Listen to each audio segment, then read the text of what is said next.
Students, अब देखो अपना नेक्स्ट डिवीजन लेक्चर हम ले रहे हैं चैप्टर 9 का अकाउंट्स ऑफ कंपनी। ये बहुत बड़ा चैप्टर, ठीक है। तो इसमें देखो आपको कहते हैं, इसमें बहुत सारे बच्चे इसकी लेंथ की वजह से छोड़ देते हैं। डिफिकल्ट नहीं है, लेंथी हो डिफिकल्ट नहीं हो चलता है।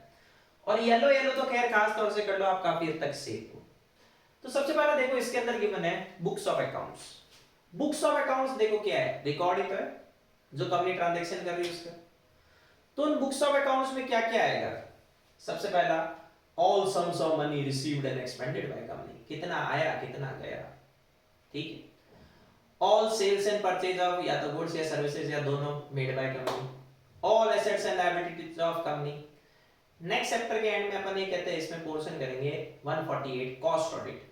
तो कॉस्ट रिकॉर्ड जो मेंटेन होते हैं 148 में, वो भी बुक्स ऑफ अकाउंट्स का पार्ट है। अदर बुक्स एंड पेपर, सबसे पहला देखो कौन आ गया इसमें, बुक्स ऑफ अकाउंट्स। फिर उससे रिलेटेड वाउचर्स, बिल और जो होते हैं, डी डॉक्यूमेंट, राइटिंग, रजिस्टर्स, जो भी कंपनी मेंटेन कर रही है रिटन फॉर्म में, वो अदर बुक्स एंड पेपर है। तो ये दोनों एग्जाम के लिए काम के नहीं थे। काम का कौन सा है? Financial statement. बहुत अच्छी तरह से काम का एग्जाम के लिए ध्यान रखना। तो फाइनेंशियल स्टेटमेंट में देखो, आपको ही पता है बैलेंस शीट, पी&एल अकाउंट, ये तो आते ही है। इसमें जो अच्छा ट्विस्टफुल पॉइंट है जिसपे इंडिविजुअल क्वेश्चन बनता है, वो है cash flow statement.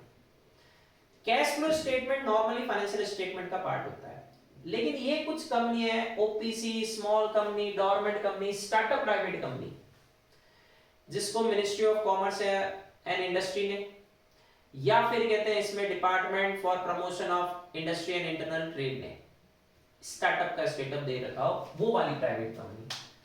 4 OPC, small company, dormant company, startup private company. वो चाहे तो कैश फ्लो स्टेटमेंट को फाइनेंशियल स्टेटमेंट का पार्ट ना भी बनाए तो चलेगा, केवल ये कंपनी है। तो पहले आपको ये कंपनियां क्लियर होनी चाहिए। देखो ये बाकी सब अपने आप में क्लियर है, स्मॉल कंपनी का डेटा आप अच्छे से ध्यान रख लेना, पहले डेटा ध्यान रखो तब ये चीज समझ में आएगी। फिर explanatory notes, change in equity, ये सब कुछ। अगली डेफिनेशन, फाइनेंशियल ईयर। नॉर्मली किसी भी कंपनी के लिए फाइनेंशियल ईयर का मतलब क्या होता है? जो नेक्स्ट ईयर की 31 मार्च को, मतलब जो एवरी ईयर की 31 मार्च को जाकर खत्म होने वाला ईयर, ठीक है। जैसे अभी 31 मार्च 24 आएगी, उसको जो ईयर एंड हो गया वो फाइनेंशियल ईयर है। ये तो बहुत आसान है। ट्विस्ट इस नोट में, अगर किसी कंपनी का इनकॉर्पोरेशन 1 जन से 31 मार्च के बीच में हुआ है, जैसे सपोज करो 1 जन 24 से 31 मार्च 24 के बीच में हुआ है, तो उसका फाइनेंशियल ईयर इसी 31 मार्च 24 को खत्म नहीं होगा, अगले साल की 31 मार्च के इसमें 25 को जाकर खत्म होगा। तो देखो जेड लिमिटेड 1 जन 24 को बनी, तो इसका फाइनेंशियल ईयर 31 मार्च 24 को नहीं, 31 मार्च 25 को जाके खत्म हुआ, केवल इसके लिए। ये भी एक अच्छा पॉइंट है। एक Indian company HSL holding subsidiary या एसोसिएट कंपनी, किसकी? किसी फॉरेन कंपनी की। अब ऑब्वियस सी बात है, इसका फाइनेंशियल ईयर 31 मार्च को खत्म होगा। फॉरेन कंपनी है तो इसका फाइनेंशियल ईयर कैलेंडर ईयर के भी यहाँ पे 31 दिसंबर को जाके खत्म होगा। अब इसको इसके साथ कंसोलिडेशन ऑफ अकाउंट्स करना है आउटसाइड द इंडिया। इस कंपनी को इसके साथ इंडिया से बाहर अकाउंट्स कंसोलिडेट करने, तो इस वर्जन में तो पॉसिबल नहीं। तो ये इंडियन कंपनी जाकर सीजी को हाथ जोड़ती है। पहले ट्रिब्यूनल को हाथ जोड़ते थे, पर 2019 से सीजी को, सर मुझे डिफरेंट फाइनेंशियल ईयर फॉलो करने दो।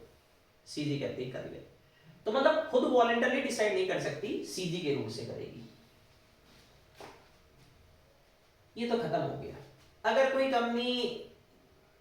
कंपनीज एक्ट 13 आने के टाइम पर डिफरेंट फाइनेंशियल ईयर फॉलो कर रही थी, तो उसको हमने 2 साल का टाइम दिया, तो फाइनेंशियल ईयर प्लस कर चाहे माइनस कर, पर 2 साल बाद तेरा फाइनेंशियल ईयर आके कब खत्म हो जाना चाहिए? इस एक्ट के अकॉर्डिंग, कंपनीज एक्ट 13 के अकॉर्डिंग, मतलब 31 मार्च को। मैं नेक्स्ट सेक्शन में books of accounts etcetera word लिखने वाला हूं, तो उसके अंदर books of accounts, other books and papers and FS, financial statement तीनों आएंगे।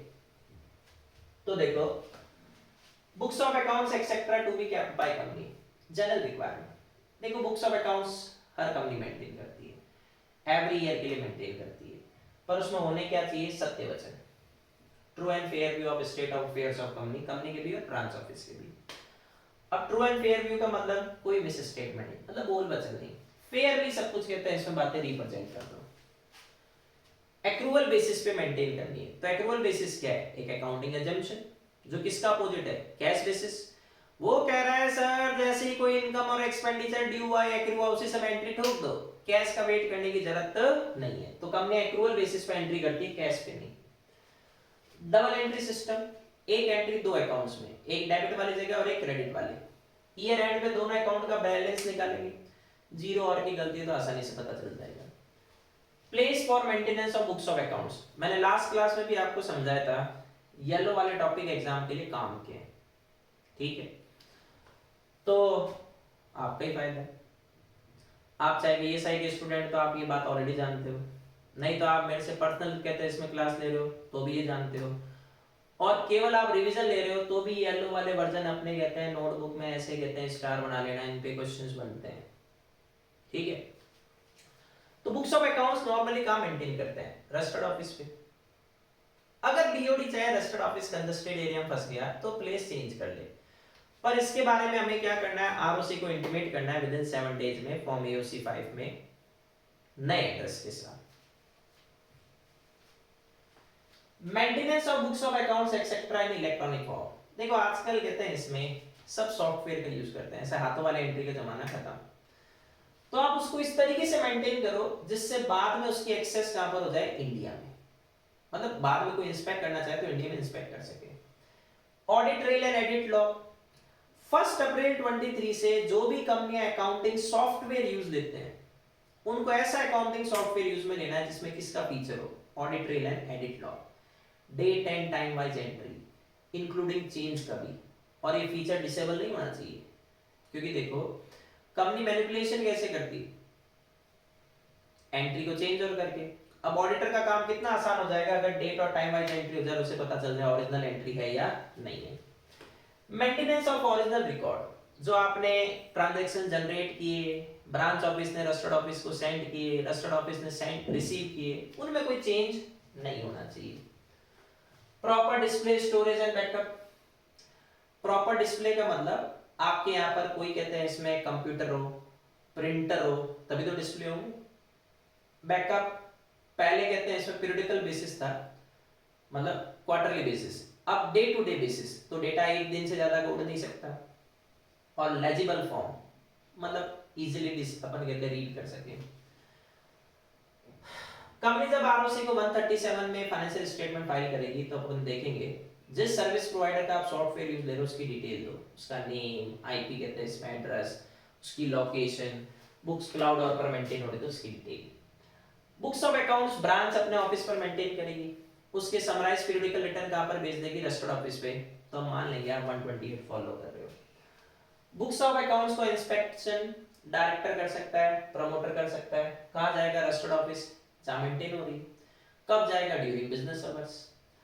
अब अगर कहते हैं आउटसाइड द इंडिया कोई डेटा मेंटेन कर रही है कंपनी, जैसे फॉरेन ब्रांच अपना डेटा मेंटेन कर रही है, तो उसे केवल कंपनी का डायरेक्टर इंस्पेक्ट कर सकता है, उसके रिलेटिव और कोई नहीं, कोई एजेंट, कोई पावर ऑफ अटॉर्नी होल्डर नहीं। फॉरेन ब्रांच कहते हैं इसमें अपने समराइज रिटर्न कहां भेजते हैं, इंडिया में रजिस्टर्ड ऑफिस पे। अगर डायरेक्टर कंपनी से कहता है सर मुझे समराइज नहीं, मुझे तो और डिटेल चाहिए, तो कंपनी को 15 डेज में उसको डिटेल दे देनी चाहिए। Inspection of books of accounts of subsidiary company, अगर होल्डिंग कंपनी की साइड से कोई बंदा, खास तौर से डायरेक्टर, वो सब्सिडियरी की बुक्स इंस्पेक्ट करना चाहता है, वो तभी कर सकता है जब होल्डिंग कंपनी की बोर्ड मीटिंग में इसके लिए बीआर पास हो गया, वरना इंस्पेक्शन अलाउड नहीं है। फिर जब कोई डायरेक्टर इंस्पेक्शन करने जाएगा तो वहां जो भी ऑफिसर इंचार्ज है, एम्प्लॉय है, वो उसको बुक्स और लाकर तो दे देगा, इतनी असिस्टेंस तो बनती है। टाइम पीरियड फॉर प्रिजर्वेशन या maintenance of books of accounts, देखो एक डेटा समझा रहा हूं, पूरे कंपनीज एक्ट के लिए ध्यान रख लेना, कोई भी बुक्स, डॉक्यूमेंट, रजिस्टर, रिटर्न कितने सालों तक मेंटेन करना है, तो इसके दो आंसर है, या तो परमानेंटली या 8 years.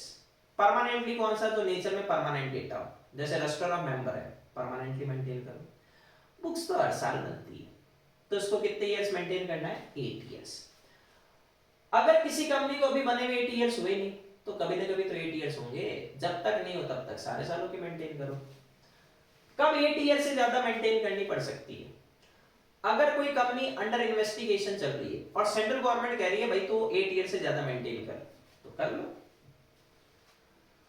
Person liable for maintenance of books of accounts, देखो एमडी, डब्ल्यूटीडी जिसके पास चार्ज ऑफ फाइनेंस हो, सीएफओ या अदर पर्सन जिसको बीयूडी ने इसके लिए ऑथराइज किया। 129 में भी यही है, बस ये गायब होते तो सारे डायरेक्टर फंसते। पेनल्टी जो है थोड़ी ध्यान रखना, ये काम आ सकती है, 50,000 to 5 lakh. Fine same to same 129 में भी काम आएगा, बस वहां पर 1 ईयर का इंप्रिजनमेंट और हो जाएगा, तो मैं 129 में पेनल्टी अलग से नहीं कराऊंगा। प्रिपरेशन ऑफ फाइनेंशियल स्टेटमेंट, देखो फाइनेंशियल स्टेटमेंट में भी हर कंपनी बनाएगी, हर साल बनाएगी, ट्रू एंड फेयर व्यू आएगा as per schedule 3 and Ind AS or as.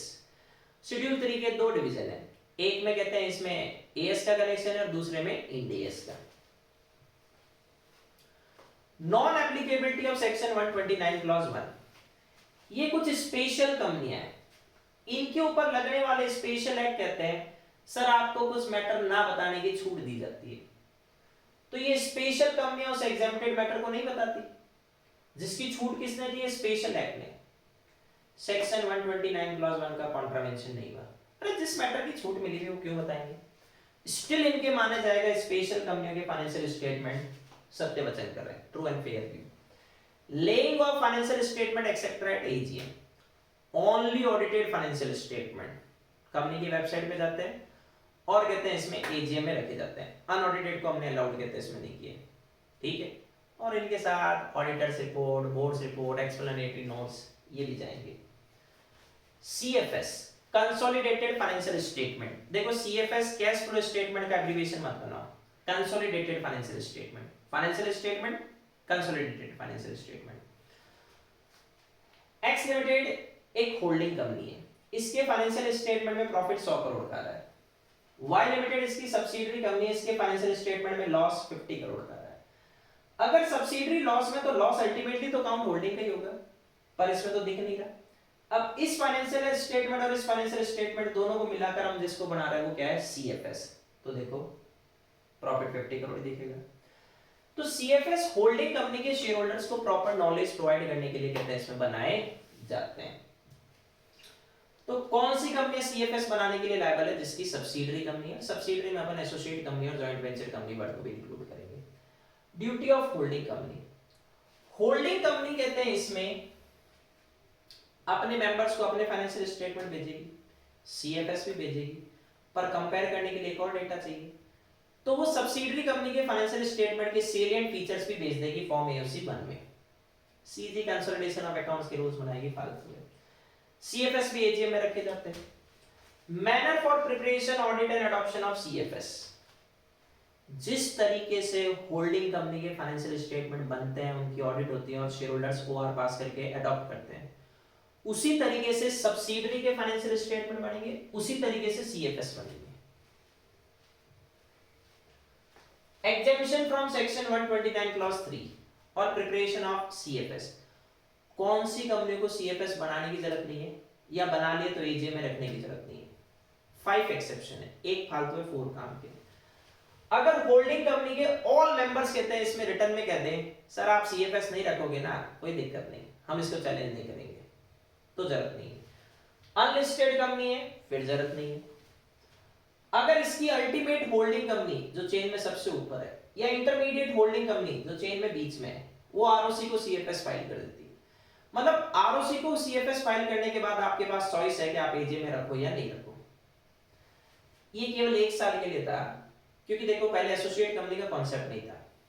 तो अगर मान लो कंपनीज एक्ट 1956 के टाइम पर किसी कंपनी की सब्सिडियरी नहीं थी पर एसोसिएट और जॉइंट वेंचर कंपनी थी, तो पहले उनके लिए सीएफएस बनाने नहीं होते थे, तो उन कंपनियों को हमने 1 साल के लिए छूट दे दी कि आप 1 अप्रैल 14 से 31 मार्च 15 के लिए सीएफएस मत बनाओ, उसके बाद बनाना है। FY 2014-15 से फॉरेन सब्सिडियरी के लिए सीएफएस बनाने की जरूरत नहीं है, तो सारे मेंबर्स की कंसेंट है, अनलिस्टेड कंपनी है, या फिर कहते हैं इसमें आपने आरओसी को सीएफएस फाइल कर दिया आपकी अल्टीमेट या इंटरमीडिएट होल्डिंग कंपनी ने, ये तो फालतू है, या foreign subsidiary. Deviation from as, deviation मतलब चेंज। अगर आपके फाइनेंशियल स्टेटमेंट एएस को फॉलो नहीं कर रहे तो क्यों नहीं कर रहे इसकी डिटेल आपको कहते हैं इसमें किसमें बतानी पड़ेगी, फाइनेंशियल स्टेटमेंट। रीजन कितना नहीं कर रहे, एक्सटेंड, इससे क्या फाइनेंशियल इफेक्ट निकलेगा, ये सब। सीजी कहते हैं इसमें गवर्नमेंट कंपनियां जो इंगेज्ड है डिफेंस सेक्टर के इक्विपमेंट्स बनाने में, उनको छूट दे सकती है कि सर आप फाइनेंशियल स्टेटमेंट में सब बातें मत बताओ, कुछ चीजें छोड़ भी सकते हो। ये पेनल्टी बता चुका हूं। 129 एक बहुत बढ़िया सेक्शन है। देखो नॉर्मली लिस्टेड कंपनियां क्या करती है, क्वार्टरली फाइनेंशियल स्टेटमेंट बनाती है, तो लिस्टेड कंपनी के मेंबर्स को उसकी डिटेल क्वार्टरली पता चलती है।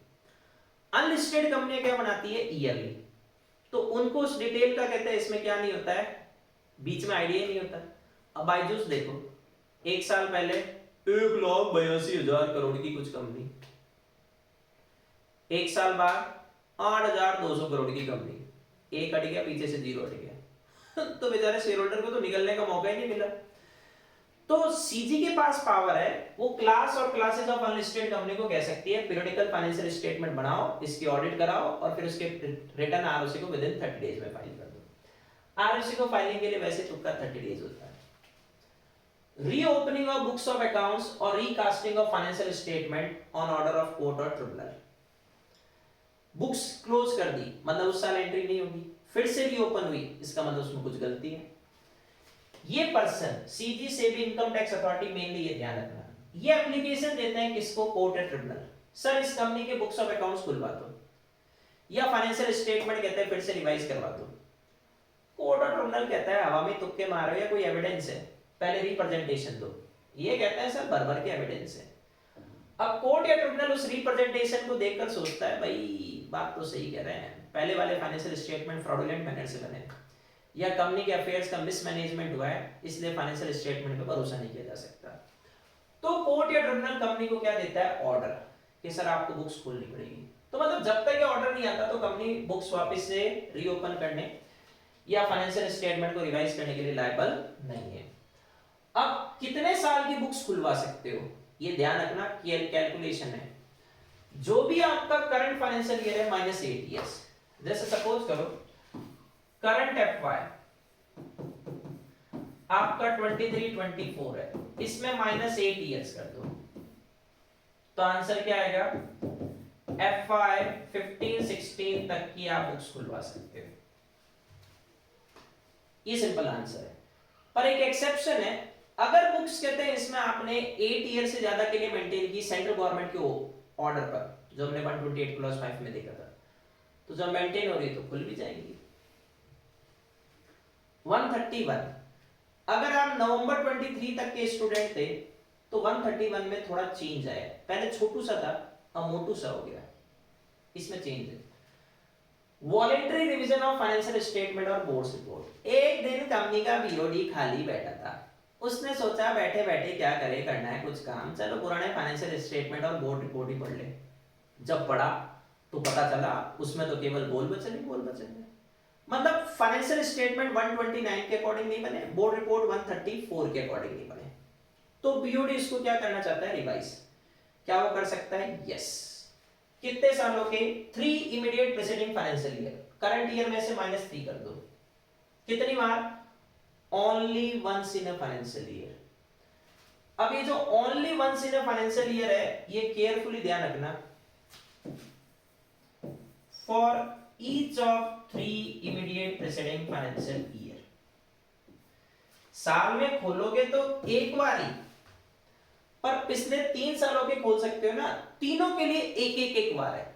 अब जैसे FY 23-24 पिछले 3 पे चलो तो 2021 वो भी खोल लो, 21-22 वो भी खोल लो, 22-23 वो भी खोल लो, एक ही FY में, पर 2 बार नहीं खोलना। तो ये तीनों के लिए, और इसके लिए किसकी अप्रूवल लेनी है, ट्रिब्यूनल। अब ट्रिब्यूनल को एप्लीकेशन देंगे फॉर्म NCLT 1 में, ये डेटा बड़ा है, तो पहले रीजंस तो बताओ क्यों खोलना चाहते हो, कितने सालों के खुलवाना चाहते हो, उस ड्यूरेशन में इनको मेंटेन कौन कर रहा था, ऑडिटर कौन है, इसकी डिटेल बताओ। ट्रिब्यूनल को कहते हैं इसमें आप अप्लाई कर रहे हो तो ट्रिब्यूनल कोई ना कोई डेट तो हियरिंग की डिसाइड करेगी, तो कंपनी को क्या करना है, जो भी डेट डिसाइड हुई है उससे एटलीस्ट 14 डेज बिफोर इसके बारे में न्यूज़पेपर में भी बताना है। ट्रिब्यूनल ऑडिटर को बुला के पूछ लेगी और ट्रिब्यूनल सीजी और इनकम टैक्स अथॉरिटी को भी इंटीमेट कर देगी। फिर उसके बाद वो भी ऑर्डर पास कर देगी। कंपनी को ये रिवाइज फाइनेंशियल स्टेटमेंट के बारे में मेंबर्स को बताना और उनकी भी अप्रूवल लेनी है, और मेंबर्स की जब अप्रूवल मिल जाएगी उसके 30 डेज में हम किसको इन्फॉर्म कर देंगे, आरओसी। आरओसी आते ही तुक्के वाला टाइम 30 डेज है। स्कोप ऑफ रिवीजन, अगर financial statement board report company के पास पड़े, किसी को नहीं भेजा, ना मेंबर्स, ना एजीएम, ना ही कहते हैं इसमें आरओसी, तो कितना भी रिवाइज कर सकती है। लेकिन अगर उन्हें भेज दिया तो उतना ही रिवीजन होगा जितना वो 129 और 134 को फॉलो नहीं करे। अनलिमिटेड रिवाइज नहीं होगा, जितनी गलतियां उतनी सुधारो। सीजी रूल बना सकती है, पुराने फाइनेंशियल स्टेटमेंट के प्लेस पे नए कैसे आएंगे, ठीक है। ऑडिटर क्या करेगा, करेक्शन कहां है उसका चेंजेस बता दो, वो फालतू के पॉइंट। कॉन्स्टिट्यूशन ऑफ एनएफआरए, देखो एनएफआरए बहुत मोटा सेक्शन है, इसमें मैं कुछ पर्टिकुलर चीजें बता रहा हूं, उसको केयरफुली समझना। एनएफआरए जो प्रैक्टिसिंग ऑडिटर है खासतौर से उनकी बैंड बजा रहा है और आईसीए की पावर में इंटरवेंशन करता है। हालांकि ये कोई गलत नहीं, वो सही काम कर रहा है, लेकिन मेन थिंग ये, तो उन दोनों ने, आईसीए और कहते हैं प्रैक्टिसिंग ऑडिटर ने, खूब एनएफआरए को क्या किया, प्रोटेस्ट किया, दबाकर कहते हैं इसमें प्रोटेस्ट किया। तो अब देखो हमारे पास कहते हैं इसमें, फिर गवर्नमेंट एनएफआरए तो बना ही दिया, आखिर एनएफआरए करता क्या है, केयरफुली समझना। कंपनियां नालायक क्यों हो सकती है, क्योंकि वो कहते हैं इसमें फाइनेंशियल स्टेटमेंट में गड़बड़ कर रही है, तो कंपनियों के फाइनेंशियल स्टेटमेंट के लिए तो एएस बना दी, अकाउंटिंग स्टैंडर्ड। ऑडिटर नालायक कहते हैं इसमें प्रॉपर ऑडिट ना करे, तो उसके लिए हमने एसए बना दी, स्टैंडर्ड्स फॉर ऑडिट। तो सबसे पहला एनएफआरए सीजी को मैटर दे रहा है जिससे नए एएस और एसए बनाए जाए, फिर उन्हें किस पे लगवा दें, एएस है तो कंपनियों पर, एसए तो ऑडिटर पर। फिर उनके फाइनेंशियल स्टेटमेंट से पता करो कि वो एएस फॉलो कर रहे हैं या नहीं, होगी मॉनिटरिंग। पहले प्यार से समझाओ, नहीं समझे तो एक्शन लो। ऑडिटर के कहते हैं वर्किंग पेपर और रिव्यू करो, गलतियां हैं तो उसको मेजर सजेस्ट करो, फिर भी नहीं सुधरने का नाम ले रहा तो फिर उसके अगेंस्ट में एक्शन लो। तो एनएफआरए का हेड ऑफिस कहां पर है, new Delhi. Composition of NFRA किससे हो रहा है, एक तो चेयरपर्सन है, maximum 15 members, full time part time दोनों सकते हैं। पार्ट टाइम में ये सब कुछ है, एमसीए, आरबीआई, सेबी कहते हैं इसमें, कैट, उन सब का एक एक बंदा। प्रेसिडेंट आईसीए यहाँ पार्ट टाइम मेंबर है। आईसीए के 2 बोर्ड है, एएस बोर्ड, एसए बोर्ड, उसके चेयरपर्सन ही आएंगे। फिर कहते हैं इसमें 2 महापुरुष अकाउंट्स, फाइनेंस, लॉ, ऑडिट की फील्ड से भी हो सकते हैं। इतने सारे बनते हैं एनएफआरए में होते हैं। चेयरपर्सन और मेंबर ऑफ एनएफआरए कह रहे हैं सर हमारा एनएफआरए की सब्जेक्ट मैटर से कोई कॉन्फ्लिक्ट ऑफ इंटरेस्ट नहीं, पूरी तरीके से इंडिपेंडेंट है। Qualification of chairperson of NFRA, person of evidence होना चाहिए, इस फील्ड की उसको नॉलेज होनी चाहिए, अकाउंट्स, फाइनेंस, लॉ या ऑडिट किसी भी। Restriction on chairperson and full time members of NFRA, जब तक वो एनएफआरए में full time members and chairperson, वो किसी ऑडिट फर्म या कंसल्टिंग फर्म को ज्वाइन नहीं कर सकते। एनएफआरए से बेरोजगार होने के 2 साल बाद भी नहीं ज्वाइन कर सकते। एप्लीकेबिलिटी ऑफ एनएफआरए रूल्स, देखो एनएफआरए रूल्स बड़ी कंपनियों के लिए बने, तो सबसे पहला लिस्टेड कंपनी, इंडिया में, इंडिया से बाहर फर्क नहीं पड़ता। अनलिस्टेड पब्लिक कंपनी 1000 के 2 इक्वल लाभ बनाओ, 1000 के 2 इक्वल लाभ। अनलिस्टेड पब्लिक कंपनी जिसका टर्नओवर कितना है 1000 करोड़ और मोर, जिसकी आउटस्टैंडिंग बोरोइंग्स कितनी है 500 करोड़ और मोर, या जिसकी पेड अप कैपिटल कितनी है 500 करोड़ और मोर, इन तीनों में से कोई भी एक कंडीशन पूरी करने वाली है, तो देखो छोटी नहीं है। स्पेशल कंपनी अभी थोड़ी देर पहले बताई थी वो। सीजीएनएफआरए को अगर किसी पर्सन, बॉडी, कॉर्पोरेट या कंपनी का रेफरेंस दे तो वो भी, ये थोड़ा अच्छा पॉइंट है। ये अभी 1 to 4 वाली कंपनियां, लिस्टेड कंपनी, अनलिस्टेड है तो 1000 के 2 आप, स्पेशल कंपनी है, सीजी के रेफरेंस वाली कंपनी, उन पे तो एनएफआरए रूल्स लग रहे हैं। इनकी कोई फॉरेन सब्सिडियरी एसोसिएट कंपनी है और इन दोनों की इनकम को जब हमने जोड़ा तो पता चला फॉरेन सब्सिडियरी एसोसिएट कंपनी इनकी नेटवर्थ या टोटल इनकम का मोर देन 20% दे रही है, मतलब इन दोनों की इनकम की टोटल आई 100 रुपीज, तो 20 रुपीज प्लस किसके आ रहे हैं, सब्सिडियरी कंपनी या एसोसिएट कंपनी जो फॉरेन में, तो इन पे तो एनएफआरए रूल्स वैसे ही लग रहे थे, इन पर भी एनएफआरए रूल्स लगने क्या हो जाएंगे, स्टार्ट हो जाएंगे। अदर कंपनी को भी नहीं छोड़ा, बाकी कंपनियों के कहते हैं इसमें जो कंपनी है उनकी ड्यूटी है कि एनएफआरए रूल्स कमेंस होने के विदिन 30 डेज में फॉर्म एनएफआरए 1 में, नफरा 1 भी कह सकते हो, वो एनएफआरए को अपने ऑडिटर की डिटेल देगी, सबकी डिटेल है। एक बार एनएफआरए रूल्स लग गए बाद में आप वो कंपनी नहीं रहे, मतलब लिस्टेड से अनलिस्टेड हो गई, 1000 के दो आप पूरे नहीं हो रहे, तो भी एनएफआरए रूल्स 3 साल तक आपका पीछा नहीं छोड़ेंगे। Functions and duties of NFRA अभी आपको समझाया था, वो एएस और एस से ऑडिटर और कहते हैं इसमें कंपनियों पे लगवाना और उसको मॉनिटरिंग करना, तो ये तो थोड़ा फालतू था। डिवीजन ऑफ एनएफआरए, एनएफआरए अपने फंक्शंस अपने डिवीजन से परफॉर्म कराती है, मतलब एनएफआरए का हिस्सा है, इसमें या तो चेयरपर्सन बैठेगा या एक full time member. Executive body of NFRA, ये एनएफआरए की पावर्स हम देखने जा रहे हैं। तो एनएफआरए इसको किसके रूल से एक्सरसाइज कहते हैं, इसमें करता है अपनी एग्जीक्यूटिव बॉडी। उसमें कौन बैठेगा, चेयरपर्सन भी बैठेगा एंड फुल टाइम मेंबर्स भी बैठेंगे, दोनों बैठेंगे, इसमें तो दोनों में से कोई एक। तो एनएफआरए की पावर में सबसे पहली पावर क्या है, पावर टू मेक इन्वेस्टिगेशन। किसका, एनएफआरए क्लास और क्लासेस ऑफ कंपनीज के कहते हैं इसमें अफेयर्स का इन्वेस्टिगेशन करती है, क्योंकि उनके फाइनेंशियल स्टेटमेंट में गड़बड़ है, तो ऑडिटर को गड़बड़ पकड़नी चाहिए थी, ऑडिटर ने पकड़ी नहीं। तो अब एनएफआरए कहते हैं इसमें उन पर्संस को जो आईसीआई के मेंबर है, चाहे वो इंडिविजुअल है चाहे ऑडिट फर्म, मतलब सीए इन प्रैक्टिस, उनको ट्रेस कर रही है। एक बार एनएफआरए ने कहते हैं इन्वेस्टिगेशन चालू कर दिया, मतलब एक बार एनएफआरए के पास रोजगार, बाकी सब बेरोजगार, अब बाकी कोई एजेंसी कहते हैं इसमें इन्वेस्टिगेशन नहीं कर सकती।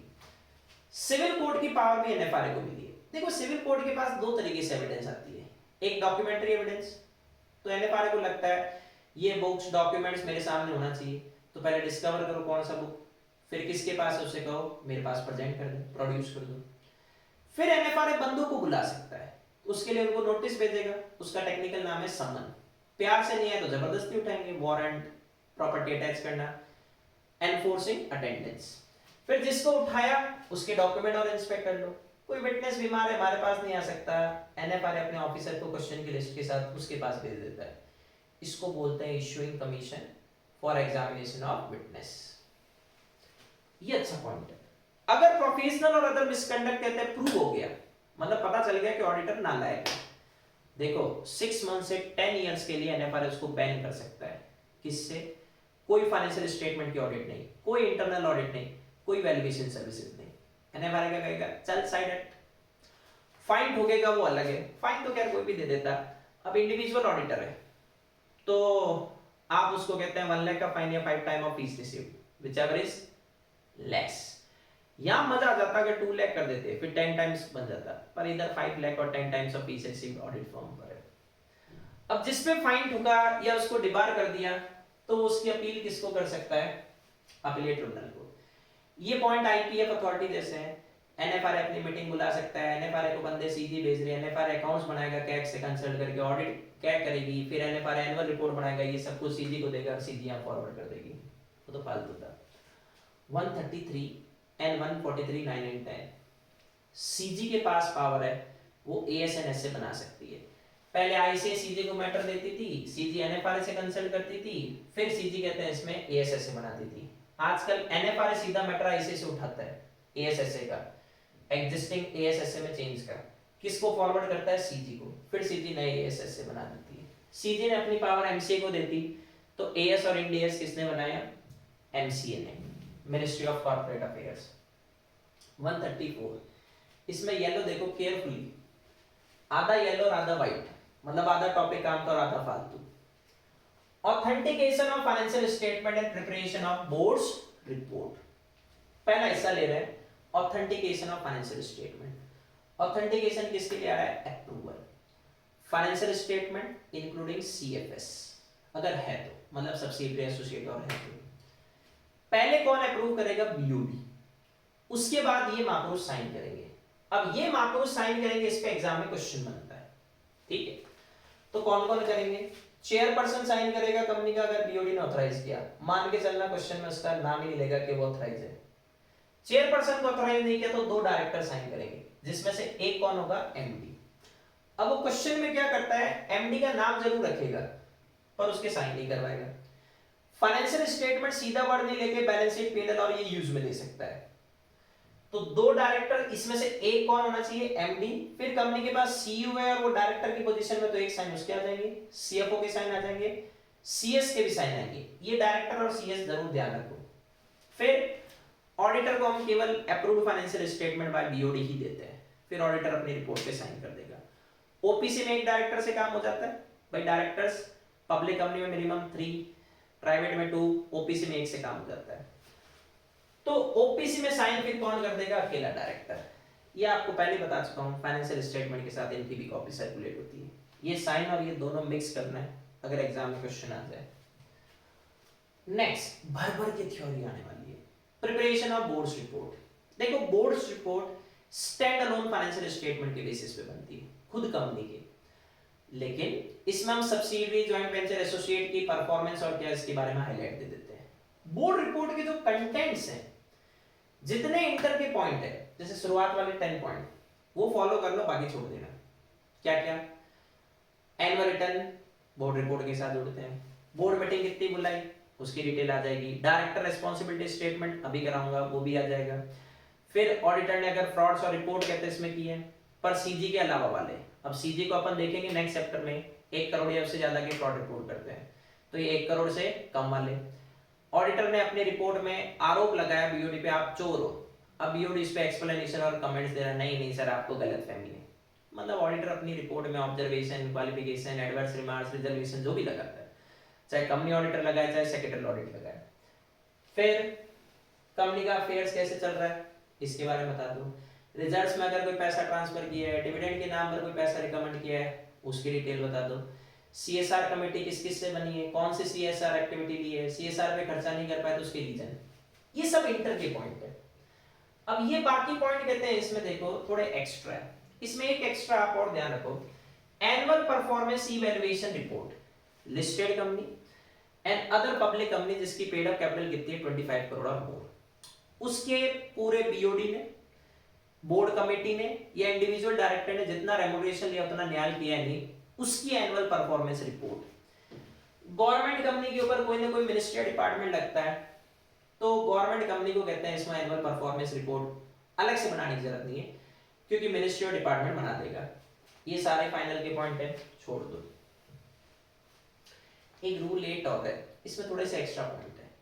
फाइनेंशियल समरी या हाईलाइट क्या है, कंपनी के अच्छे से कौन थी और कौन नहीं रही, होल्डिंग सब्सिडियरी एसोसिएट, कंपनी ने जो डिपॉजिट्स और लिए हैं कौन से कहते हैं इसमें आउटस्टैंडिंग है, कितने नए ले लिए, कितने चैप्टर 5 के अकॉर्डिंग नहीं है, कौन डायरेक्टर के एमपी बना, किसने रिजाइन कहते हैं इसमें कर दिया, रेगुलेटर ने कोई ऑर्डर पास किया और कोर्ट ने कहते हैं इसमें क्या कर दिया उसको अप्रूव कर दिया, तो उसकी भी डिटेल बताओ, जो कंपनी के गोइंग कंसर्न स्टेटस को अफेक्ट कहते हैं इसमें कर जाएगा। फिर आईबीसी फाइनल के पॉइंट है, कोई एप्लीकेशन फाइल की इंसॉल्वेंसी और के मार्केट सेटल करने का उसका क्या स्टेटस है, कितना लोन लिया कितना चुका है उसका डिफरेंस कहते हैं बता दो, ये सब कुछ। पर ये rule 8 OPC and small company पर एप्लीकेबल नहीं होता, देखो बोर्ड रिपोर्ट पे क्वेश्चन नहीं बनता इसलिए थोड़ा खींच रहा हूं। एक रूल 8A है, मतलब रूल 8A आ जाएगा, एक सेक्शन 134(3)A है, इस पे 1 नंबर का एमसीक्यू बनता है, एवरेज बोर्ड्स रिपोर्ट, एवरेज मतलब समरी, छोटी बोर्ड रिपोर्ट, तो जो छोटी कंपनियां ओपीसी एंड स्मॉल कंपनी सीधे उसके लिए एवरेज बोर्ड रिपोर्ट बना सकती है, इसमें कुछ नहीं करना रूल 8A में। ये 7 पॉइंट कहते हैं इसमें उठाया 134(3) और ये 3 पॉइंट उठाए मैंने रूल 8 से, तो एवरेज बोर्ड रिपोर्ट में कुछ नहीं है, ये थ्योरेटिकल है पर काम का है। डायरेक्टर्स रेस्पॉन्सिबिलिटी स्टेटमेंट, ये किसका पार्ट होता है, बोर्ड रिपोर्ट का, ठीक है, डायरेक्टर्स की रेस्पॉन्सिबिलिटी वाला स्टेटमेंट, ठीक है, समझना पॉइंट क्या है। बोर्ड रिपोर्ट में खुद डायरेक्टर लिख रहे हैं कि सर हमारी थ्रू आउट द ईयर जो रेस्पॉन्सिबिलिटी थी हमने पूरी की, और बोर्ड रिपोर्ट ईयर एंड होने के बाद बनती है, तो इसमें जितने भी पॉइंट है सब हेड करके लिखना है, और ये सब किसके फेवर में जाएंगे, डायरेक्टर्स के, जितने भी पॉइंट है। डायरेक्टर सबसे पहला क्या स्टेटमेंट दे रहे हैं, सर जितने एएस लगते थे हमने एनुअल अकाउंट्स प्रिपेयर करने में सब फॉलो किए, हमारी अकाउंटिंग पॉलिसीज इतनी खतरनाक वाली सेलेक्ट की है जिससे ईयर एंड होने पर केवल सत्य वचन बांधेंगे, ट्रू एंड फेयर, कंपनी के अफेयर्स के एंड पी&एल अकाउंट के। हम प्रॉपर एंड सफिशिएंट केयर करते हैं एडिक्वेट अकाउंटिंग रिकॉर्ड मेंटेन करने के लिए, अकाउंटिंग रिकॉर्ड सही है तो एसेट्स कितनी पता रहेगा तो सेफ हो जाएंगी, फ्रॉड्स और एरर डिटेक्ट करके रोक दो। फिर एनुअल अकाउंट्स गोइंग कंसर्न पे बनाए। लिस्टेड कंपनी, उसने internal financial control system design किया है, मतलब पॉलिसीज एंड प्रोसीजर जो एडिक्वेट है, सफिशिएंट है और सही काम कर रहा है। जिससे दो तो पॉइंट देखो भाई, एसेट सेफ गार्ड हो जाएगी, फ्रॉड का पता चलेगा तो उसे रोक देंगे। Completeness and accuracy of accounting record, timely preparation of reliable financial information. अब अगर ये काम नहीं कर रहा सही तो इसका मतलब आपने बनाया क्यों? तो ये फेल नहीं होना चाहिए, ये ऑपरेटिंग इफेक्टिवली काम करना चाहिए। जितने भी लॉज हैं वो सब फॉलो करते हैं, हमने ऐसा सिस्टम बनाया है। बोर्ड रिपोर्ट पे साइन कौन करेगा? देखो ये पूरा पॉइंट जो 134 क्लॉज 1-2 था शुरुआत वाला वही है, बस इसमें हमने वो सीईओ सीएफओ सीएस के साइन हटा दिए।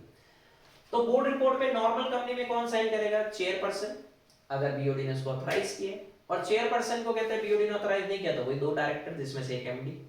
किसी कंपनी के पास एक डायरेक्टर है तो उसे एक के साइन से काम हो जाएगा। अब देखो अपना ऐसे जैसा टॉपिक आ रहा है सीएसआर, एक छोटा सा इसका मीनिंग समझो फिर मैं इसको खींचता हूं।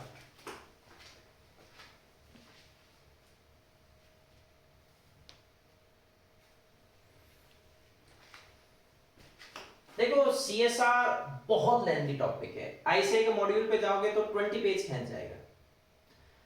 मैंने इसमें, ये तो कचरा है, इसके अलावा येलो कर करके जितने टॉपिक रहे सब कर लेना। अच्छा है, नवंबर 23 में 6 मार्क्स का आया था, क्वेश्चन नंबर 1 में कंपलसरी क्वेश्चन था, मॉड्यूल का कट पेज क्वेश्चन। देखो सीएसआर के नाम में आंसर गिवन है, corporate social responsibility. Corporate word किसके लिए आ रहा है? कंपनी के लिए। सोशल वर्ड किसके लिए आ रहा है? सोसाइटी के लिए। रेस्पॉन्सिबिलिटी वर्ड किसके लिए आ रहा है? लायबिलिटी। तो कंपनियों की सोसाइटी के लिए जो लायबिलिटी है उसका नाम क्या है? सीएसआर। भाई गवर्नमेंट कंपनी से कहती है क्या बिजनेस कहाँ करते हो? कंपनी कहती है सोसाइटी में। नेचुरल रिसोर्सेज किसके यूज देते हो? कंपनी कहती है सोसाइटी की। आप प्रॉफिट कहां से कमा रहे हो? कंपनी कहती है सोसाइटी की। तो भाई सब कुछ सोसाइटी से कर रहे हो तो थोड़ा अपना पैसा सोसाइटी पे खर्च कर दो। तो हम देखेंगे profit making company last 3 years के एवरेज नेट प्रॉफिट का मिनिमम 2% किस पे खर्च करेगी हर साल? सीएसआर पे। ये बात सेक्शन 135 क्लॉज 5 कहता है। तो सीएसआर नेट सेक्शन 135 में जब कंपनी अपनी ऑब्लिगेशन पूरी करे तो वो सीएसआर कर रही है। एक अभी हम देखेंगे सीएसआर कमेटी होती है, वो बीओडी को शेड्यूल 7 उसमें 12 प्रोजेक्ट्स एंड प्रोग्राम गिवन है। इरेडिक्टिंग हंगर, पॉवर्टी, माल न्यूट्रिशन, सैनिटेशन और कर दो, या स्वच्छ भारत को जो मोदी जी ने सेटअप किया है सेंट्रल गवर्नमेंट ने उसमें कंट्रीब्यूशन कर दो। एक, भूख मिटा दो। दूसरा, प्रमोटिंग एजुकेशन, खास तौर से स्पेशल एजुकेशन, वुमेन, एल्डरली कहते हैं इसमें, या चिल्ड्रन और इन स्पेशली एबल्ड पर्सन में, तो भूख मिटा दी, पढ़ा दिया। फिर जेंडर इक्वालिटी, वुमेन्स एम्पावरमेंट, तो वुमेन को बातों से एम्पावर कर दो। एनवायरमेंटल सस्टेनेबिलिटी, नेचुरल रिसोर्सेज को कंजर्व करना, ठीक है, अपने फ्लोरा फोना को प्रोटेक्ट करना, और कुछ नहीं तो क्लीन गंगा रिवर में कहते हैं इसमें कंट्रीब्यूशन कर दो फंड में, तो एनवायरमेंट को प्रोटेक्ट करना है। Fifth, national heritage, art and culture, historical importance की कहते हैं जगह, उनको आप कहते हैं इसमें प्रमोट कर दो। पब्लिक लाइब्रेरीज खुला दो, इसमें जरूर ध्यान रखना, वो भी सीएसआर है। आर्म फोर्सेस वेटरन, मिलिट्री वाले चाहे पुलिस वाले हैं, उनके लिए, उनकी वॉर विडोज मतलब वाइफ जिनके हस्बैंड और मर गए सेना में, या उनकी फैमिली के लिए कुछ कर दो, सीएसआर है। तो 6 पॉइंट, भूख मिटा दी, पढ़ा दिया, वुमेन बातों से एम्पावर हो गई, एनवायरमेंट बातों से प्रोटेक्ट हो गया, नेशनल हेरिटेज प्रोटेक्ट हो गई, पब्लिक लाइब्रेरीज में, आर्म फोर्सेस के लिए कुछ कर लिया। इतना कुछ किया तो थक गए। तो अब स्पोर्ट्स की बात करते हैं। प्रमोट करो rural sports, nationally recognised sports, Olympic sports, Paralympic sports. मतलब शेड्यूल 7 की जो मैं एक्टिविटीज बोल रहा हूँ बस क्वेश्चन में चेक करना है आपको कि आती है नहीं, याद करने की जरूरत नहीं है, 1-2 बार गो थ्रू कर लेना, मैं भी नहीं लिख पाता, बोल देता हूँ। फिर 8th कहते हैं इसमें prime minister national relief fund खुला हुआ है, पीएम केयर्स फंड कहते हैं, बना हुआ है। Schedule caste, schedule tribes, other backward class, minorities, women, उनके लिए फंड बने हैं, उसमें कंट्रीब्यूशन कर दो, सीएसआर। फिर 9th कहते हैं इसमें आता है गवर्नमेंट ने इंक्यूबेटर्स और रिसर्च डेवलपमेंट प्रोग्राम खोल रखे हैं साइंस टेक्नोलॉजी इन फील्ड में, जैसे राजस्थान में आरएससीआईटी है, उनको कंट्रीब्यूशन कर दो, गवर्नमेंट फंडेड। या फिर कहते हैं इसमें जो गवर्नमेंट के IIT, ICMR, DRDO, Ayush something, ये इनको कंट्रीब्यूशन कर दो, तो भी सीएसआर। स्लम एरिया डेवलप कर दो, रूरल एरिया डेवलप कर दो, डिजास्टर मैनेज। कोविड से रिलेटेड जितने प्रोग्राम है, पहले अवेयरनेस, वैक्सीनेशन, फिर जब कोविड ने ऐसी तैसी की तो oxygen generation plant, oxygen storage plant, oxygen concentrator और कहते हैं बनाना, मेक शिफ्ट हॉस्पिटल और शिफ्ट बना देना, फिर एक हर घर तिरंगा करके प्रोग्राम आया वो, ये सब सीएसआर में आते हैं। ये शेड्यूल 7 के अंदर 12 प्रोजेक्ट्स और प्रोग्राम गिवन है डिजास्टर मैनेजमेंट में, मतलब अर्थक्वेक, फ्लड और ये सब कुछ। इनमें से कोई सा भी एक प्रोजेक्ट और प्रोग्राम सीएसआर कमेटी बीओडी को सीएसआर पॉलिसी बनाकर दे देगी, ठीक है। बीओडी क्रॉस चेक कर लेगा कि हाँ भाई शेड्यूल 7 वाला है या नहीं, फिर इसको सीएसआर लायबिलिटी के लिए आप अंडरटेक कर लेगा। 135 क्लॉज 1 सेक्शन नंबर से भी याद होना चाहिए कौन सी कंपनियां सीएसआर कमेटी को बनाने के लिए और सीएसआर पे खर्चा करने के लिए लायबल है। तो कोई भी कंपनी जिसमें उसकी holding subsidiary, section 2 clause 42 foreign company, ये आ जाएगा रिवीजन वीडियो में, जो बनी आउटसाइड द इंडिया पर बिजनेस इंडिया में भी है। अगर इमीडिएट प्रीसीडिंग फाइनेंशियल ईयर में उसकी नेटवर्थ कितनी है 500 करोड़ और मोर, या फिर टर्नओवर कितना है 1000 करोड़ और मोर, या फिर नेट प्रॉफिट कितना है 5 करोड़ और मोर, ये ईयर एंड के बेसिस पे जो फाइनेंशियल स्टेटमेंट बनते हैं, मतलब ये 31 मार्च का डेटा उठा रहे हैं, तीनों में से कोई भी एक कंडीशन पूरी होगी 135 लग जाएगा। आपको सीएसआर कमेटी बनानी है, सीएसआर पे खर्चा करना है। हाँ, ये बाद में आया पॉइंट, इससे आप उलझना मत ज्यादा, क्योंकि पहले कहते हैं 2021 से पहले 135 क्लॉज 5 ही था, तो 6, 7, 8, 9 ये सब बाद में जुड़े, ठीक है। वो क्या कह रहा है, अगर आपका 135 क्लॉज 5 के भी पे जो 2% का कनेक्शन है वो 50 लाख है, उससे कम का बन रहा है, तो सीएसआर कमेटी मत बना। सीएसआर कमेटी बीओडी का पार्ट है, तो फिर सीएसआर कमेटी के काम कौन कर देगा, बीओडी। नेटवर्थ कंप्यूट करनी, एक बार डेटा देखो,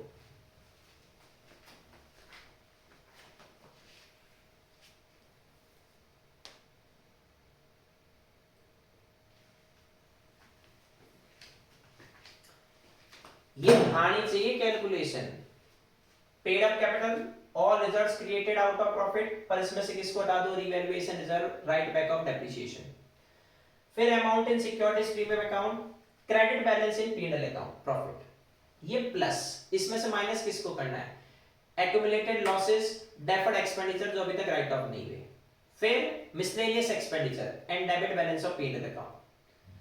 पॉजिटिव में से नेगेटिव को लेस कर दो, आपकी असली औकात सामने आ जाएगी। कंपोजिशन ऑफ सीएसआर कमेटी, एक स्ट्रेट फॉरवर्ड डेटा बताता हूं। अगर कंपनी के पास इंडिपेंडेंट डायरेक्टर है तो 3 और मोर डायरेक्टर, जिसमें से एक इंडिपेंडेंट डायरेक्टर होगा। अगर कंपनी के पास इंडिपेंडेंट डायरेक्टर नहीं है तो फिर 2 से हो जाएगा। प्राइवेट कंपनी में 2 डायरेक्टर से काम हो जाता है, 2 से हो जाएगा। फॉरेन कंपनी 2 क्लॉज 42 वाली फिर 2 से हो जाएगा। सीएसआर पे कितना खर्चा करना है, जो कंपनी 135 क्लॉज 1 में कवर अप हो रही है, मतलब 3 में से एक कंडीशन पूरी कर रही है, उसका बीओडी इंश्योर करा है कि सर कंपनी कहते हैं इसमें सीएसआर पर एवरी ईयर 2% खर्च कर रही है, पर 2% देखो किसका, इन साइलेंट तो 3 इमीडिएट प्रीसीडिंग फाइनेंशियल ईयर का, पर कंपनी को बने हुए अगर 3 इयर्स हुए नहीं तो 2 इमीडिएट प्रीसीडिंग फाइनेंशियल ईयर की एवरेज उठाओ, या लास्ट ईयर के 2% उठा लो। ये ध्यान रखना, पहले ये था, ये बाद में अमेंडमेंट से आया, 3, 2 या लास्ट ईयर, मतलब नेट आप इस साल बने हो तो अगले साल से सीएसआर का खर्चा करना पड़ सकता है। नेट प्रॉफिट कौन से उठाएंगे, बिफोर टैक्स।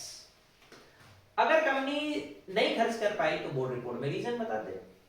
फिर एडमिनिस्ट्रेटिव ओवरहेड्स, मतलब सीएसआर के नाम पे आपने एक ऑफिस खोल दिया, 2-4 बंदे अपॉइंट कर दिए, इलेक्ट्रिसिटी बिल, वाटर बिल और ये समथिंग, ये एडमिनिस्ट्रेटिव ओवरहेड्स। सीएसआर के खर्चे का 5% से ज्यादा नहीं होना चाहिए, ठीक है। एडमिनिस्ट्रेटिव ओवरहेड्स में हम किसको काउंट नहीं करेंगे, आपने मान लो किसी ऑर्गेनाइजेशन से कहा कि सर हमारा सीएसआर प्रोजेक्ट डिजाइन कर दो, उसे मॉनिटर कर लो, उसका इंप्लीमेंटेशन करा दो, इवैल्यूएशन कर लो, तो इसमें भी खर्चा लगेगा। ये सीएसआर की कॉस्ट है, ये एडमिनिस्ट्रेटिव कॉस्ट में नहीं आएगी, मतलब ये 5% को ब्लॉक नहीं करेगी, बाकी 95% में जाएगी। कंपनी सबसे पहला फर्स्ट प्रेफरेंस किसको देगी, उन लोकल एरियाज को जिसमें वो बिजनेस करती है, मतलब जिन एरिया को बर्बाद किया आपने बिजनेस करके, पहले सुधारना भी उन्हीं को है। कंपनी जयपुर में बनी तो पहली प्रेफरेंस जयपुर को दो। Computation of net profit section 198 के अकॉर्डिंग होता है, काम करनी है। देखो ये जो 2 अमाउंट बताने जा रहा हूं, अगर आप कहते हैं इसमें नॉर्मल कंपनी का पी&एल बना रहे हो अदर देन सीएसआर, तो ये दोनों नेट प्रॉफिट में काउंट होते हैं। लेकिन ये सीएसआर के पर्पज के लिए नेट प्रॉफिट में काउंट नहीं होंगे। सबसे पहला, फॉरेन ग्रांट से अगर कोई पैसा आया, अभी देखो हम करने वाले हैं, अगर आप आउटसाइड द इंडिया कोई एक्टिविटी चलाते हो तो वो सीएसआर नहीं मानी जाती, activity is not included in CSR. जब आउटसाइड द इंडिया वाली एक्टिविटी सीएसआर नहीं है, तो आउटसाइड द इंडिया से ब्रांच से जो पैसा आया उससे इंडिया में सीएसआर पे खर्चा क्यों करना है? तो फॉरेन ब्रांच से जो इनकम मिली वो नेट प्रॉफिट में काउंट नहीं करना सीएसआर के लिए। एक कंपनी को डिविडेंड मिला है दूसरी कंपनी से, और दूसरी कंपनी के ऊपर 135 क्लॉज 1 लग रहा है, मतलब डिविडेंड इनकम अगर आप कोई नॉर्मल कंपनी से लेते हैं जिसपे 135 क्लॉज 1 नहीं लग रहा, तो ये पैसा किसमें काउंट हो जाता है? डिविडेंड का नेट प्रॉफिट में, सीएसआर के लिए भी। पर आपको डिविडेंड इनकम उस कंपनी से मिली है जिसपे खुद सीएसआर लगता है, तो उसने अपने प्रॉफिट से ऑलरेडी सीएसआर कर दिया, तो एक प्रॉफिट के ऊपर दो बार सीएसआर थोड़ी लगता है। अगर आपने सीएसआर पर एक्सेस एक्सपेंडिचर कर दिया, करना था 2%, मान लो 3 करोड़ कर दिया आपने 5 करोड़, तो मतलब 2 करोड़ एक्स्ट्रा खर्च कर दिया, तो इस एक्सेस एक्सपेंडिचर को कंपनी बीआर पास करके 3 इमीडिएट सक्सीडिंग फाइनेंशियल ईयर, आने वाले 3 सालों के कहते हैं, इसमें सीएसआर लायबिलिटी से क्या कर सकती है? एडजस्ट। पहले नहीं कर सकती थी, पहले वॉलंटरली मानते थे, पर अब आने वाले 3 कहते हैं सक्सीडिंग फाइनेंशियल ईयर से एडजस्ट कर सकते हो, बीआर पास करना है। 2 और मोर कंपनीज कोलैबोरेशन में भी सीएसआर चला सकती है। कौन कौन सी एक्टिविटी सीएसआर में नहीं आएगी? जो नॉर्मल कोर्स ऑफ बिजनेस में कर रहे हैं, मतलब कोई एजुकेशनल इंस्टीट्यूशन है, अच्छा खासा प्रॉफिट कमा रही है और फुल फीस लेके बच्चा कहते हैं पढ़ाती है, तो एजुकेशन तो प्रमोट करिए पर फोकट में नहीं कर रहे, नॉर्मल कोर्स ऑफ बिजनेस है, वो सीएसआर में नहीं आएगा। एक एक्सेप्शन आया कोविड के टाइम पर, फार्मा कंपनियों को हमने छूट दी कि नॉर्मली तो रिसर्च एंड डेवलपमेंट किसका पैसा होता है? नॉर्मल कोर्स ऑफ बिजनेस का खर्चा है, पर वो रिसर्च एंड डेवलपमेंट आपने गवर्नमेंट के कहने पर कोविड-19 की वैक्सीन, मेडिसिन या ड्रग बनाने के लिए की है। वो शेड्यूल 9 में जो अपने शेड्यूल 7.9 के अंदर जो आईआईटी, आईसीएमआर और गिवन है, उनके कोलैबोरेशन में, तो उस रिसर्च एंड डेवलपमेंट जो कोविड-19 के लिए किया गया उसका खर्चा आप सीएसआर में से एडजस्ट कर लो। नॉर्मली नहीं करते, पर कोविड-19 के लिए कर लो। फिर जो एक्टिविटीज इंडिया से बाहर चलाई गई वो भी सीएसआर में नहीं आती। लेकिन अगर मान लो किसी कंपनी ने हमारे इंडिया के स्पोर्ट्स पर्सनल जो स्टेट गवर्नमेंट या यूनियन टेरिटरी को नेशनल लेवल पे रिप्रेजेंट कर रहे हैं, इंडिया को इंटरनेशनल लेवल पर रिप्रेजेंट कर रहे हैं, अगर उनको आपने बाहर ट्रेनिंग दिलवा दी तो खर्चा तो इंडिया से बाहर हुआ है, पर नाम किसका रोशन हुआ है? इंडिया का, ये सीएसआर मानी जाएगी। ये नहीं मानते पर ये माननी है। फिर पॉलिटिकल पार्टी को कंट्रीब्यूशन दोगे, सीएसआर नहीं है। स्पॉन्सरशिप बेस्ड एक्टिविटी चलाई पर मार्केटिंग किसकी हो रही है? आपके प्रोडक्ट और कहते हैं इसमें सर्विस की। सुल्तान मूवी देखी, कुकरेजा कुकर वाला याद? सुल्तान की कहते हैं इसमें ट्रैक शूट पर कुकरेजा कुकर का ही तो लोगो था तो प्रोडक्ट की मार्केटिंग हो रही है, सीएसआर नहीं। एक्टिविटीज कंडक्टेड केवल एम्प्लॉइज के वेलफेयर या उनके फैमिली के वेलफेयर के लिए, तो इसमें तो आपका फायदा, समाज का क्या फायदा हुआ? ये वर्डिंग ध्यान रखना। स्टैट्यूटरी ऑब्लिगेशन किसी लॉ के भी आप पे पूरी कर रहे हो, लॉ की ऑब्लिगेशन पूरी कर रहे हो, इनकम टैक्स पे कर दिया, कोई एनवायरमेंटल कॉम्प्लायंस कर दिया, सीएसआर नहीं है। ऑनगोइंग प्रोजेक्ट, ऑनगोइंग नाम में क्या आंसर है? जो 1 से ज्यादा साल चलेगा। ऑनगोइंग अगले साल के लिए गोइंग हो गया, तो ये मल्टी ईयर प्रोजेक्ट है पर 3 साल से ज्यादा नहीं। इसमें किसको एक्सक्लूड करना है? Year of commencement of project, मतलब 1 + 3 4 साल के लिए हो सकता है। या हमने प्रोजेक्ट तो 1 साल से कम का चालू किया, किसी वजह से 1 साल से ज्यादा खिंच गया, तो वो भी कौन सा हो गया? ऑनगोइंग। अनस्पेंड सीएसआर अकाउंट, ये क्या है? एक सेपरेट बैंक अकाउंट है जो काम मेंटेन किया जाता है शेड्यूल बैंक में। इस पॉइंट को एक्सप्लेन करो उससे पहले एक चीज ध्यान रखना बेटा, मेरे को ये टॉपिक कहते हैं इसमें पढ़ने की जरूरत नहीं है, ये यहाँ पर स्टोर है, मैं नॉन स्टॉप पढ़ा सकता हूँ। मैं तो पूरे दिन में कहते हैं 11-11, 12-12 घंटे क्लासेस कहते हैं इसमें लेने का आदी हूँ, पर आपकी ये स्पीड नहीं। तो सपोज करो आपने एक सेक्शन कहते हैं इसमें सुना, इसके बाद वीडियो होल्ड कर लो क्योंकि लिमिटेशन तो है नहीं देखने की, उसके बाद उसकी थ्योरी पढ़ लो, कुछ नहीं समझ में आया फिर से सुन लो, तो भी आपका ज्यादा टाइम नहीं लगेगा। खैर, तो अनस्पेंड सीएसआर अकाउंट एक सेपरेट बैंक अकाउंट है जिसमें किसका पैसा जाएगा? एक तो इस ऑनगोइंग प्रोजेक्ट का, या फिर कंपनी सीएसआर पे खर्चा नहीं कर पाए, ठीक है। अब कब तक ट्रांसफर करना है? अगर ऑनगोइंग प्रोजेक्ट का पैसा है तो आपका पर्पस फिक्स है, तो ईयर एंड होने से 30 डेज में। कोई और प्रोजेक्ट का पैसा है, कोई और प्रोजेक्ट का मतलब आपने कहते हैं सीएसआर पे खर्च ही नहीं किया, ये वाला मान लो, ठीक है। तो अब आपने खर्च ही नहीं किया और खर्च करने का इरादा भी नहीं है, तो उसको सीधा and stage fund of schedule 7 में पहुंचा दो, ईयर एंड से 6 मंथ्स। ऑनगोइंग प्रोजेक्ट का पैसा सीधा अनस्पेंड सीएसआर अकाउंट में with in 30 days from the end of financial year. कोई और पैसा है उसको सीधा and stage fund of schedule 7 में पहुंचा दो। अब अनस्पेंड सीएसआर अकाउंट का पैसा जिस दिन उसमें ट्रांसफर हो उसके 3 साल में खर्च करना है, नहीं किया तो उसको शेड्यूल 7 वाले फंड में ट्रांसफर कर दो, थर्ड ईयर एंड होने के 30 डेज में। मतलब अनस्पेंड सीएसआर का पैसा 3 इयर्स के अंदर खर्च हो जाना चाहिए, नहीं तो नेक्स्ट 30 डेज में कहां चला जाएगा, शेड्यूल 7 के फंड में। तो देखो एक पेयर समझो, यूडी अकाउंट का पैसा डिक्लेरेशन से 30 डेज के अंदर पे नहीं होता अनपेड डिविडेंड, तो नेक्स्ट 7 डेज में कहां जाता है, यूडी अकाउंट में। भाई डिविडेंड डिक्लेयर होने के 30 डेज में पे नहीं हुआ तो नेक्स्ट 7 डेज में यूडी अकाउंट में जाएगा। यूडी अकाउंट में 7 इयर्स तक रहता है, इसके बाद आईपीएफ में जाता है, ये तो पेयर होता है। अनस्पेंड सीएसआर का पैसा अनस्पेंड सीएसआर अकाउंट में फाइनेंशियल ईयर एंड होने के 30 डेज में। फिर अनस्पेंड सीएसआर अकाउंट में 3 इयर्स तक था, नहीं खर्च हुआ तो नेक्स्ट 30 डेज में किसमें चला जाएगा, शेड्यूल 7 के फंड में। Penalty for contravention of 135 clause 5 और 6, या तो 2% खर्च नहीं किया या अनस्पेंड सीएसआर अकाउंट में भी नहीं पहुंचाया, खर्च भी नहीं कर और अनस्पेंड सीएसआर अकाउंट में भी नहीं पहुंचा रहे, तो आप नालायक हो, या शेड्यूल 7 में नहीं पहुंचाया। तो जो कंपनी है उस पे twice of required amount to be transfer versus ₹1 crore ठुकेंगे, और नालायक ऑफिसर्स है 1/10 of required amount to be transfer versus 2 lakh whichever is less लग जाएंगे। Surplus arises from conduct of CSR activity.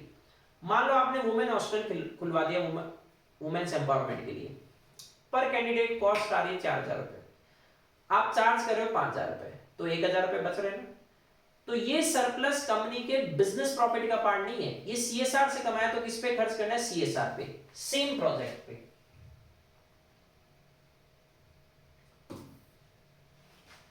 और नहीं तो अनस्पेंड सीएसआर अकाउंट या लास्ट स्टेज शेड्यूल 7 के फंड में ट्रांसफर कर दो। सीएसआर इंप्लीमेंटेशन, कंपनी सीएसआर अपने बंदों के रूट से भी करा सकती है, पर एक बंदे के रूट से मैक्स 5%, उससे ज्यादा नहीं, क्योंकि नालायक निकला तो पूरा पैसा बर्बाद हो जाएगा। ये काम है।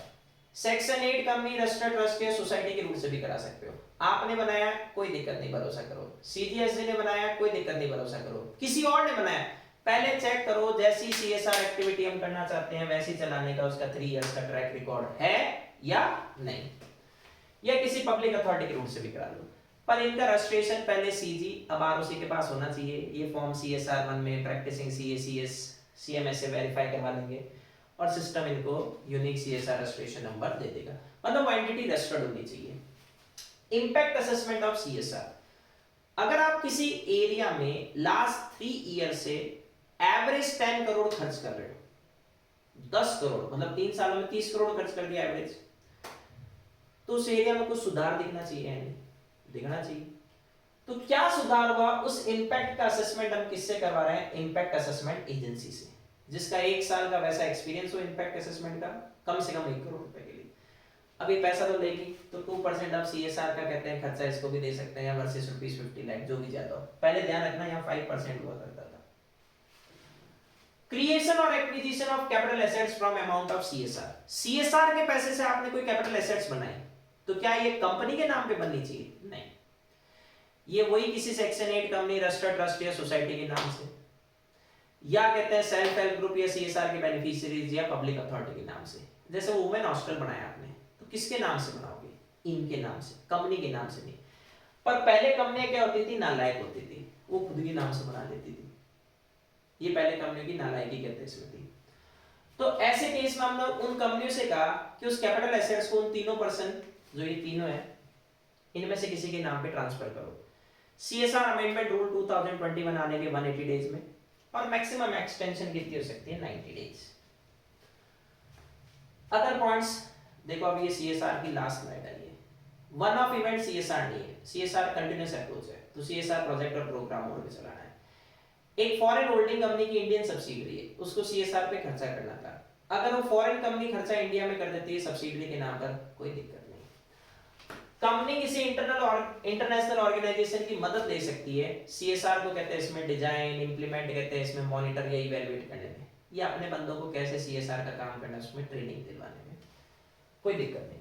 सीएसआर कमेटी बीओडी को ये सब कुछ रिकमेंडेशन करती है, सर कौन सा प्रोजेक्ट है, कितना खर्चा लगेगा, उसकी मॉनिटरिंग, उसका इंपैक्ट असेसमेंट, इसको एनुअल एक्शन प्लान बोलते हैं। बीओडी से क्रॉस कंफर्म करेगा, फिर अपनी वेबसाइट और बोर्ड रिपोर्ट में इसके बारे में बता देगा। 136 right of members etc to have copy of financial statement etc, financial statement etc, fs cfs other prescribed document। ये एक नंबर का एमसीक्यू है। who are entitled to receive copy of financial statement etc, कौन? every member, trustee of debenture holder, other entitled person।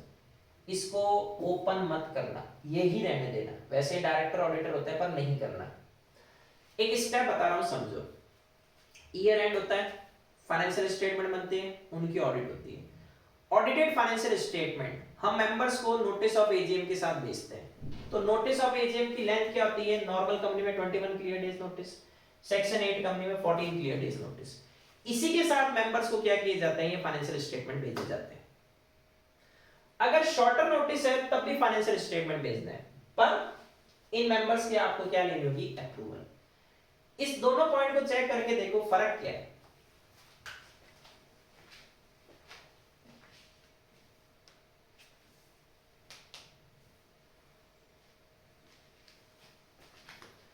अगर आपने less than 21 days या section 8 company में 40 days का नोटिस भेज दिया तो इन मेंबर्स की कंसेंट लेनी है। फर्क देखो क्या है, कंपनी हैविंग शेयर कैपिटल में मेजॉरिटी नंबर एक्स्ट्रा पॉइंट जुड़ा है। 95% तो दोनों है। यहाँ ड्यूल एस्पेक्ट है, वो मेंबर्स नंबरिंग में भी मेजॉरिटी में होने चाहिए और उनके पास 95% पेड अप कैपिटल का भी होना चाहिए। और company having no share capital होती तो केवल 95% ऑफ वोटिंग पावर से काम हो जाएगा। Deemed compliance of section 136 clause 1। देखो लिस्टेड कंपनी है, वो आपको क्या लगता है ऐसे 200-250 पन्नों के फाइनेंशियल स्टेटमेंट बेचती होगी? सेलिएंट फीचर्स बेच देती है, ठीक है, फॉर्म एओसी 3 में, और कह देती है अच्छा भरोसा नहीं है, आ जाओ रजिस्टर्ड ऑफिस में कर लो इंस्पेक्शन। कौन सी कंपनी कहते हैं इसमें फाइनेंशियल स्टेटमेंट इलेक्ट्रॉनिक मोड में भेजेगी और कौन सी फिजिकल मोड में? देखो लिस्टेड कंपनी की सिक्योरिटीज डीमैटेरियलाइज्ड फॉर्म में, बस वो ईमेल आईडी डिपॉजिटरी के पास रजिस्टर्ड है तो आप सीधा ही किसमें भेज दो? डीमैटेरियलाइज्ड फॉर्म। अगर कोई अदर पब्लिक कंपनी है, यहां पब्लिक कंपनी वर्ड रह गया, जिसकी नेटवर्थ कहते हैं इसमें क्या है?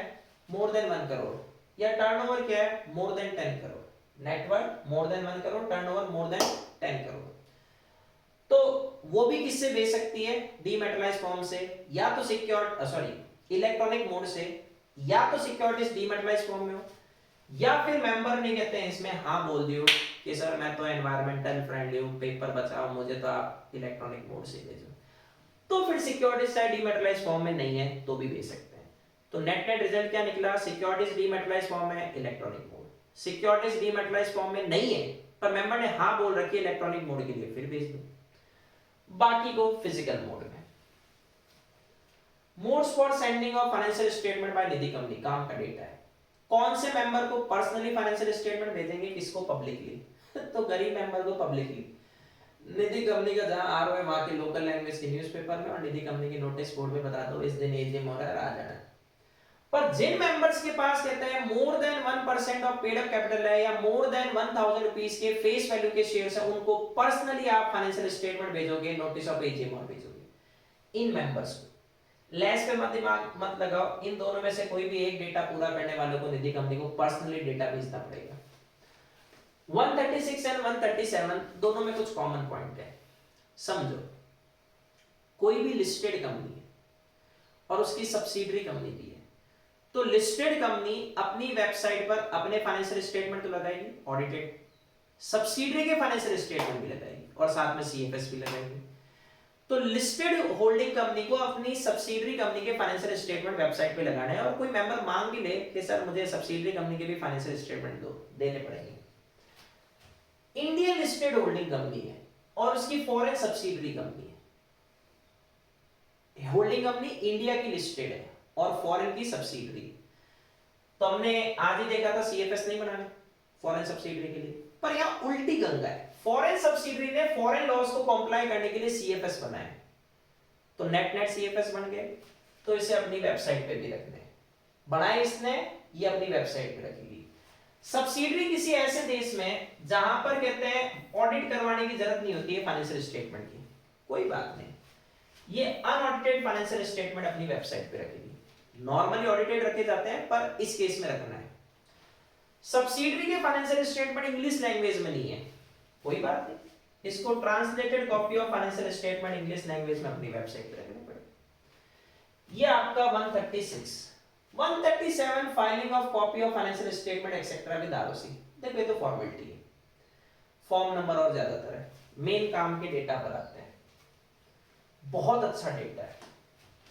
मई 23 में इस वाले एंगल पे 5 मार्क्स का क्वेश्चन आया था, मई 23 में। Time period for filing of copy of financial statement with etcetera with ROC. Carefully सुनना, 137 क्लॉज 1 कह रहा है चाहे एजीएम हुई हो, 137 क्लॉज 2 कह रहा है चाहे ना हुई हो, चाहे एजीएम हो चाहे ना हो, फाइनेंशियल स्टेटमेंट आरओसी को फाइल करना है। दिमाग में पहला डेटा फीड करो, ठीक है। दूसरा, फाइनेंशियल स्टेटमेंट एजीएम में आपने शेयर होल्डर के सामने रखे, उन्होंने ओआर पास करके यस कर दिया, उन्होंने अडॉप्ट कर लिया, तो एजीएम से विद इन 30 डेज में फॉर्म एओसी 4 में आप आरओसी को ये audited adopted financial statement file कर दो। मतलब जब आप सेक्शन 92 देखोगे तो वहां 60 डेज है एजीएम से, और सेक्शन 137 देखोगे फाइनेंशियल स्टेटमेंट जो है 30 डेज है। तो ये सबसे आसान है। आपने फाइनेंशियल स्टेटमेंट कहते हैं एजीएम में रखे, शेयर होल्डर ने हाँ बोल दी, फिर एजीएम से विद इन 30 डेज में आप किसको फाइल कर दो, आरओसी को, form AOC 4, only one time filing.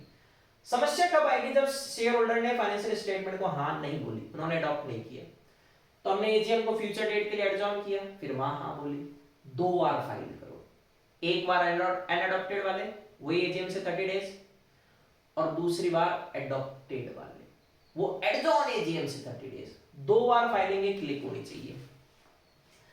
अगर एजीएम नहीं हुई कोई बात नहीं, तो लास्ट डेट जो एजीएम बुलाने की थी end of financial year plus 6 months plus 30 days तक फाइल कर दो। रीजंस बताओ क्यों ना हुई, फाइल तो करना है। ओपीसी में एक ही मेंबर है तो एजीएम होती नहीं, तो ईयर एंड होने से विद इन 180 डेज में सोल मेंबर जो फाइनेंशियल स्टेटमेंट को हाँ बोलेगा आरओसी को फाइल कर देंगे। Filing of financial statement etcetera through XBRL extensible business reporting language with ROC. Form fix है, ई फॉर्म एओसी 4 एक्सबीआरएल। कौन सी कंपनी लायबल है, तो रूल 3 कहता है सर जिस कंपनी की इंडियन रिकॉग्नाइज्ड स्टॉक एक्सचेंज पे सिक्योरिटीज लिस्टेड है, केयरफुली देखो, इंडियन और उनकी इंडिया वाली सब्सिडरी, या फिर जिस कंपनी की कहते हैं पेड अप कैपिटल 5 करोड़ और मोर है, या फिर टर्नओवर कितना है 100 करोड़ और मोर, या इंडिया से गवर्न होने वाली कंपनी, तीनों में से एक क्राइटेरिया पूरा हो जाए। सपोज करो तीनों में से कोई ना कोई क्राइटेरिया पूरा हो रहा है, पर कंपनी ये वाली है एनबीएफसी, एचएफसी या बैंकिंग सेक्टर और इंश्योरेंस सेक्टर वाली कंपनी, तो उसके ऊपर एक्सबीआरएल एप्लीकेबल नहीं है। मतलब वो डेटा ये फुलफिल कराएगा पर कंपनी ये देगा, एक्सबीआरएल एप्लीकेबल नहीं है। Once applicable forever applicable. एक बार एक्सबीआरएल आपके ऊपर लग गया, चाहे अब आप ये डेटा पूरा नहीं कर रहे हो, मान लो आपका टर्नओवर 100 करोड़ से कम हो गया, पेड अप कैपिटल 5 करोड़ से कम हो गई, फिर भी एक्सबीआरएल जिंदगी भर पीछा नहीं छोड़ेगा, आपको एक्सबीआरएल से फाइलिंग करनी पड़ेगी। Penalty for contravention of 137, company, MD, CFO वो नहीं है तो जो डायरेक्टर बीओडी ने ऑथराइज केस के लिए, वो भी नहीं तो सारे, दोनों पे minimum fine 10,000 per day, fine 100 per day. लेकिन कंपनी पे 100 पर डे बढ़ता बढ़ता 2 लाख होगा, नालायक ऑफिसर पे बढ़ता बढ़ता केवल 50,000।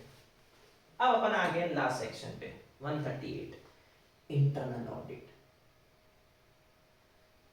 एक्सटर्नल ऑडिट किसकी सेफ्टी के लिए होती है, खुद इन्वेस्टर्स की, और इंटरनल ऑडिट किसकी सेफ्टी के लिए होती है, खुद कंपनी। तो कौन सी कंपनी इंटरनल ऑडिट करवाने के लिए और इंटरनल ऑडिटर को अपॉइंट करने के लिए लायबल है? बलि का बकरा हमेशा लिस्टेड कंपनी। लिस्टेड कंपनी के साथ नो फर्दर डेटा, कोई paid up capital turnover something नहीं ध्यान रखना, लिस्टेड वर्ड में करंट है, ये कराएगी।